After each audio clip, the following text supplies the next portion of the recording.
Hello everyone, and welcome back to the channel. JC here with another video on Action Taimanin. Today we're gonna check another VR builds, but before we start, don't forget to leave a like, share and subscribe if you enjoy the content. So, for these VR builds, we're gonna be checking Super Armor Break Yukikaze. For this strategy, you're going to require at least one copy of White Feather Asuka. If not, you cannot do this strategy. For those who have started the game and don't have this limited supporter, well, let me tell you, you can get this supporter after something like 300 days. I don't remember, but there's a consecutive login bonus. And one of the last rewards that you're going to get in that consecutive bonus is a select ticket for limited supporters. And White Feather Asuka is in that selection, so you can get it over there. We might get another one of those tickets in the anniversary. It's a possibility, and it is rare, but they could also be sold in special packs, in special celebration packs. Like right now, the only one I remember is the one on the login bonus, and the one that they gave us to apologize for. It was Anna Rose, yeah. Paid Walling Anna Rose. I don't remember if it was for supporters or weapons, but they gave us a ticket for limited equipment. So, you do want to use this. As you can see, my Yukikaze is pretty weak. She's only 77. So, the important thing here is that she's going to perform a supporter role, but everything else on her kit is going to be designed to make her an attacker. So, another important thing, if you think that my Yukikaze is very competent, it's maybe because of my awakening skills. Keep in mind that I have most of them maxed out, especially the damage ones. The defensive ones, I'm still missing some of them. So, let's check what I'm going to be using. First of all, I have Creek Fire, which is going to be just a beat stick for most instances and purposes. Consecutive attack deals 12% damage against super armor enemies, stack up to 10 times.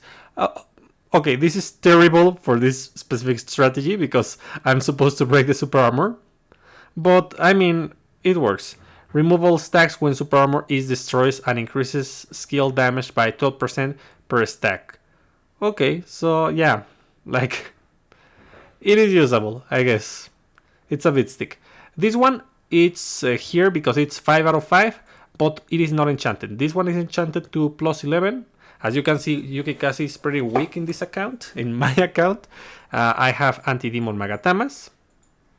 And let's see. I'm going to be using Raiyudan. Raiyudan is going to double the frequency of consecutive attacks, which works perfectly with White Feather Asuka. Number 1. Number 2, we're using Rayun. Rayun is going to deal a ton of multi-hits, which work great with White Feather Asuka. And since we have this skill with 2 green, it's going to provide HP recovery, which is pretty necessary on these kind of situations, in this kind of content. Then I'm going to use Rakurari. Rakurari is going to deal like a couple hits, which are going to help with breaking that super armor with White Feather Asuka. You can change Rakurari for whatever skill you want, but you want definitely to use Rayun and Raiyudan. So these two. These are the ones that you require. The third one is up to you.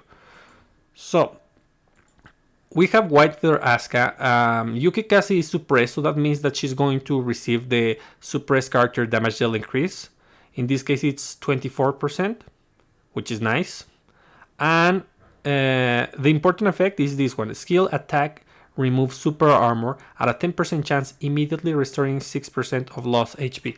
So yeah, the important part is that we can pair this with multi-hit attacks, like the ones that Yukikaze has, to break the super armor and leave the enemy vulnerable. That's the idea. Then I'm gonna put Torajiro. If you have something better, equip something better. Depending on your partners, you could use Misaki. That's probably the best option, but I have Azeroth in this build, so I won't. And you could also use... where's the other one? You can also use, yeah, Nano. Nano is a super great option, but again, I'm using Astaroth and she has these two supporters. So instead, I'm using Torajiro, which gives me a 30% damage increase, and Saika, which gives me a 30% damage increase to skills, which is like acceptable. She's limited, but you just put whatever helps you out that you have. Like I could put Heaviko, which is limited. I could put Sora, which is limited. Like there's not that many F2P options. Like there's Trajiro, there's Misaki. Nano is premium, but it's permanent. You can equip something like Tatsumi. You can equip something that increases HP recovery, but I prefer to do damage, so keep that in mind. Damage reduction is also an option if you know that the enemy is going to be too oppressive on you. But you want 2 green to get that HP recovery. So yeah, here we have Yukikaze. Sorry. I'm going to drink a little bit of water. Now, the next one is going to be Lapis. Lapis is going to be supportive in this build. So, she is going to use Shikigiri, which is the Momochi weapon, which gives her a chance to increase the damage dealt by other characters to an enemy. Unfortunately, it's on crit, so if you want to use that, you need to use Bright and Rose to make this strategy viable. Then we have the Anti-Demon Magatamas, of course. Whatever weapon with whatever Magatama. As I mentioned, first the skills. Piercing Dash to heal, Gem Support to heal, Moral Boost to increase defense. I mean, right now, like I'm recording this before the arrival of her limited set. And I'm gonna release this video after the limited set, so maybe you can change the build accordingly to what I said on the limited set video. Now, here I'm going to use Lilim to increase damage, Nana to reduce damage taken, and Anna Rose to be able to use the effect of Shikigiri. That's the only reason why I use her, because the critical damage increase is not going to be that useful, because I don't crit that often, but I crit often enough to activate the effect of Shikigiri. That's why we use it. And with that, I'm going to increase the damage of Astaroth, because Yuki is not going to deal that much damage. And talking about Astaroth, let's check Astaroth. Astaroth, it's either Astaroth, who else? Shiranui or Spinel, the characters that you want to use here. I mean, you can use someone else. You can use any of the characters with a Christmas weapon, but those the ones with an anti-demon BR weapon and the ones with a Christmas weapon give you the most benefits because they have an innate damage increase. But if you want to use another damage dealer, that's fine. This one you can replace. Here I'm using Astaroth with anti-demon. And this is max out. Both her weapons are max out.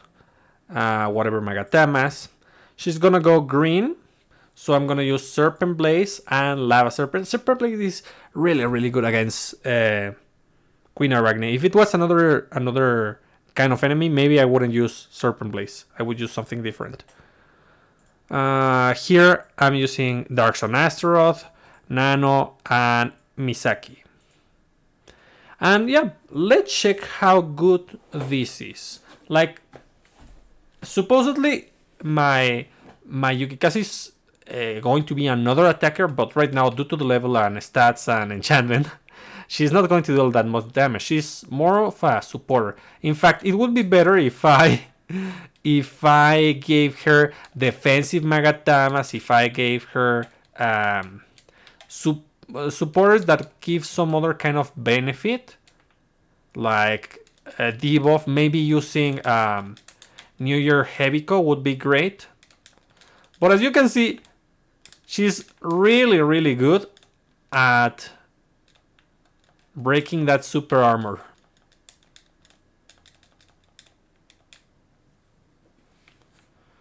Yeah, pretty easy. Obviously, the one that's dealing the most damage is Astaroth. She's carrying me, basically. Lapis I use because Astaroth doesn't have HP recovery, so I need her. And Yuki's the control character that could be a damage dealer. Could. Mine can't. But it is good enough. Let's see. Not breaking, not breaking. Come on! Oh, this thing won't. There. Like that. Like Queen Arachne was just escaping. And now I just deal with the last wave. So I couldn't hit her on that part because she was running away from my attacks. But now she won't. In this part she tries to summon the extra spiders and leaves her open. If also be sure to position yourself properly, because if not, you're gonna do that and your attack is just going to pass right in front of her but not through her. Yeah, pretty easy. As you can see, Yuki is a very competent character to use as a super armor break character, but preferably, I mean, if you have 2 copies of White Feather Asuka, you don't need to pilot her yourself. But if you only have 1 copy, do pilot it yourself, because she is not going to. I mean, technically the AI is supposed to use the skills once they are up, but sometimes they get distracted with the mobs, so you want to control the characters with White Feather Asuka, preferably. Or if you're facing a single enemy and there are no mobs, then it won't be that much of a problem. So yeah, what do you think about this strategy, guys? I mean, there's a bunch of characters who can take advantage of White Feather Asuka, but the idea here is that you have at least two good skills with multi-hits. Rajudan and Ryun are great. I was thinking about using this kind of strategy with Felicia, using the green skill, but unfortunately that's about it for multi-hit with her. Like, most of her skills doesn't provide a lot of multi-hits. Like, she can do multi-hit with the basics, but not with the skills. So yeah, this is kind of the only thing that could abuse that supporter. So yeah, you get more value out of that using Yukikaze. Let me know in the comments what other characters you use with White Feather Asuka, and if you plan to get her with your limited ticket. So, that's it for today, and I'll be seeing you next time. Bye!